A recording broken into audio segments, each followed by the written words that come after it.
50 years ago, we pioneered a path to the moon. The trail we blazed cut through the fictions of science and showed us all what was possible. It's very pretty out here. Today, our calling to explore is even greater. To go farther, we must be able to sustain missions of greater distance and duration. We must use the resources we find at our destinations. We must overcome radiation, isolation, gravity, and extreme environments like never before. These are the challenges we face to push the bounds of humanity. We're going to the moon to stay by 2024, and this is how. This all starts with the ability to get larger, heavier payloads off-planet and beyond Earth's gravity. For this, we designed an entirely new rocket. The Space Launch System. SLS will be the most powerful rocket ever developed. And with components in production and more in testing, this system is capable of being the catalyst for deep space missions. We need a capsule that can support humans from launch through deep space and return safely back to Earth. For this, we've built Orion. This is NASA's next-generation human space capsule. Using data from lunar orbiters that continue to reveal the moon's hazards and resources, we're currently developing an entirely new approach to landing and operating on the moon.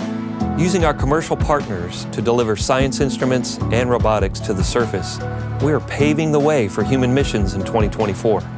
Our charge is to go quickly and to stay, to press our collective efforts forward with a fervor that will see us return to the moon in a manner that is wholly different than 50 years ago. We want lunar landers that are reusable, that can land anywhere on the lunar surface. The simplest way to do so is to give them a platform in orbit around the moon from which to transition. An orbiting platform to host deep space experiments and be a waypoint for human capsules. We call this lunar outpost Gateway. The beauty of the Gateway is that it can be moved between orbits. It will balance between the Earth and Moon's gravity, in a position that is ideal for launching even deeper space missions. In 2009, we learned that the moon contains millions of tons of water ice. This ice can be extracted and purified for water. It can be separated in oxygen for breathing or hydrogen for rocket fuel. The moon is quite uniquely suited to prepare us and propel us to Mars and beyond. This is what we are building. This is what we're training for. This we can replicate throughout the solar system. This is the next chapter of human space exploration.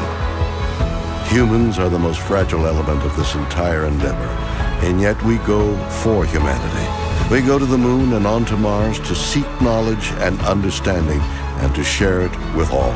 We go knowing our efforts will create opportunities that cannot be foreseen. We go because we are destined to explore and see it with our own eyes.